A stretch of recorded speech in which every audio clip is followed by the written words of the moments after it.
Welcome to your Monday Morning Pearl. I'm Steve Keck. Today we're going to finish our conversation around understanding behavioral tendencies that help you find top talent this year.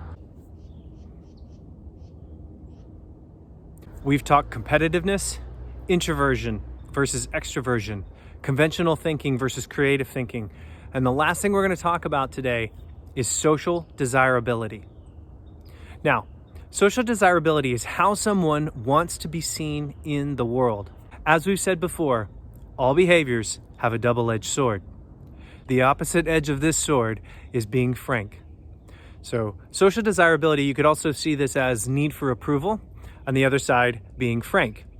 A frank person tells you what they think, and there is little concern for how you're going to feel about it. Whereas a social desirability mindset is going to be very concerned about how you're going to feel more than what they tell you. Now, when you look at someone who has a high need for approval, you're often going to see someone who's hungry and eager to please, but that doesn't mean they're actually going to be good at talking to your clients, unless that's what your clients need to hear. So if a client needs a lot of hand-holding, someone with high social desirability might do well. But if you have to tell people like it is and the hard truth matters more, you want someone who's more frank. So I'm not saying one is better than the other. I tend to lean on the frank side because that's probably why I ended up the way I did. One of the cool things about social desirability is that this behavioral tendency, unlike the others, is one that you can change. Here's what it means. Your self-confidence determines how much approval you need.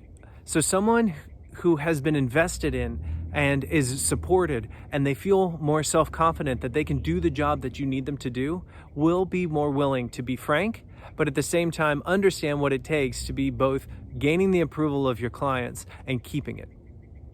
So this one will really be built by the state the person is in now, like where they are currently in their life circumstances, and then what their manager brings out in them.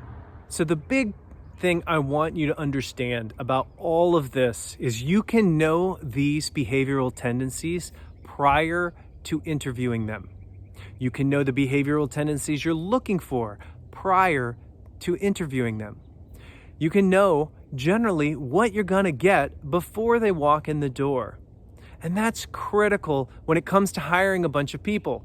Because if you've got managers hiring people, they're going to hire to their tendencies and they're going to hire for the things that they think of. But if you're good at it, that does not mean all the people you lead are good at it. And that means you are creating an environment for a greater subjectivity in the quality of your sales force. So what I want you to take away from this is you can know before, so you can make good decisions, consistent decisions, and continue to grow with top talent.